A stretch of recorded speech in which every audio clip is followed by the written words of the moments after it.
अस्सलामुअलैकुम वरहमतुल्लाहि वबरकातुहू खालाजान। वालेकुम अस्सलाम वरहमतुल्लाहि वबरकातुहू। बेटी क्या है खालाजान? हाँ बेटी, अल्लाह का शुक्र है। खालाजान आपको आराम मिल गया होगा क्योंकि अब तो घर में जो बहू आ गई है। हाँ बेटी, बहुत आराम मिल गया है, यह तो मेरा दिल जानता है। क्या हुआ खालाजान? क्या बताऊं बेटी, जब से ये मेरे घर में आई है तब से मेरा जीना हराम करती है। हर वक्त अपने कमरे में घुसी रहती है, कोई चीज मंगाती हूँ तो आनाकानी करती है। पर बेटी मैं बहुत परेशान हूँ अपने बेटे और बहू की तंग से।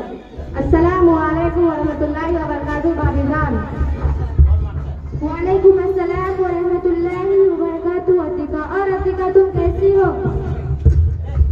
अल्लाह का शुक्र है भाभीजान। भाभीजान आप भी ठीक है ना? हाँ अतिका, अल्लाह का शुक्र है। अल्लाह का शुक्र है भाभीजान। भाभीजान आप भी ठीक है ना? हाँ अतिका, अल्लाह का शुक्र है। भाभीजान आपके चेहरे पर खुशी नजर नहीं आ रही है। अतिका चेहरे पर खुशी कैसे आएगी जब जिंदगी में सुकून ही नहीं? क्या हुआ भाभीजान, क्या आपकी तबीयत ठीक नहीं है? तबीयत तो ठीक है अतिका, लेकिन घरेलू टेंशन ने बीमार कर दिया है। सोचा था कि शादी के बाद अपनी माँ को छोड़ दूंगी तो मुझे सास की शक्ल में माँ और नस की शक्ल में सहेली मिलेगी, लेकिन मेरी सास की रवैया ने मुझे उलझन में डाल दिया है। जब देखो तब डांटती रहती है, जरा सी गलती हो जाती है तो मेरे पर पहाड़ टूट पड़ता है। मेरी इस घर में इतनी भी इज्जत नहीं है कि मैं अपनी मर्जी से कोई एक काम कर लूं। मेरी नंदे जो है वो मेरे बारे में मेरे शोहर से उल्टी सीधी बातें लगाती है, जिससे मेरे शोहर मुझसे नाराज हो जाते हैं। क्या करूं अतिका, मुझे कुछ समझ में नहीं आता। सब्र करो भाभीजान, अल्लाह सब ठीक करेगा। मेरी माँ और बहनों, अभी आप लोगों ने सास की परेशानियों को सुना और बहू की भी परेशानियों को सुना। सास बहू की बातों को सुनकर ऐसा लग रहा है दोनों एक हब्बल है, दोनों एक दूसरे की सताई हुई है। बात कुछ समझ में नहीं है। दरअसल मसाला यह है कि सास ये चाहती है कि बहू मेरी नौकर बन के रहे। सास जब अपने बेटे को देखती है कि यह अपनी बीवी से ज्यादा मोहब्बत कर रहा है तो उसको बहुत तकलीफ होती है। उसको डर रहता है कहीं मेरे बेटे को अपना कब्जा में न कर ले, जिसकी वजह से वो अपनी बहू की बुराई अपने बेटे से करने लगती है ताकि उस पर बढ़ती मोहब्बत को कम कर सके। सास और बहू की लड़ाई की एक वजह यह भी है, सास यह समझती है कि बेटा जो कमाई कर रहा है सारी की सारी मुझे दे। बहू यह समझती है कि शोहर की कमाई मैं लूं। बाज़ औरतें अपनी बहुओं पर इतना जुल्म करती है कि उनको कैद करके रखे।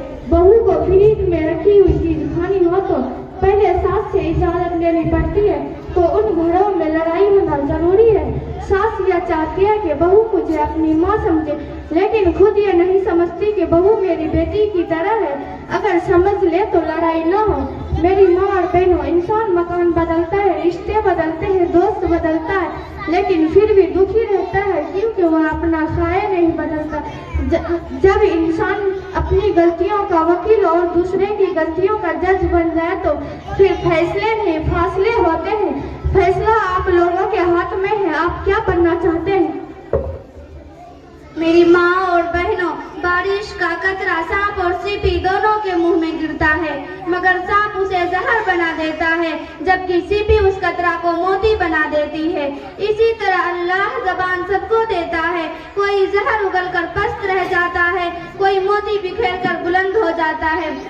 और जो बहुएं होती है वो अपने सास को अपना दुश्मन समझती है, जबकि बहू को यह सोचना चाहिए कि अगर मेरी सास मेरी दुश्मन होती तो वो मुझे अपने घर में लाती ही क्यों। जब उसने मुझे अपनी बहू बना ली है तो वह मेरी दुश्मन नहीं बल्कि मेरी मोहसना है।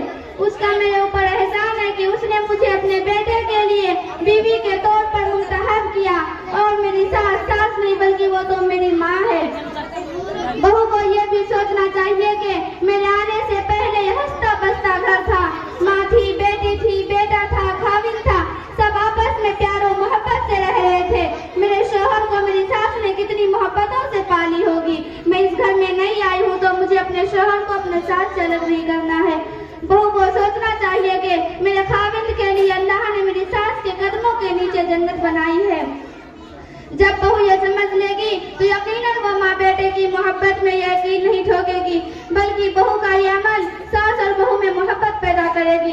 देखिए बहू भी ये सोचती अपनी बेटी की तरह माने, लेकिन कोई अपनी सास को अपनी माँ की तरह नहीं मानती।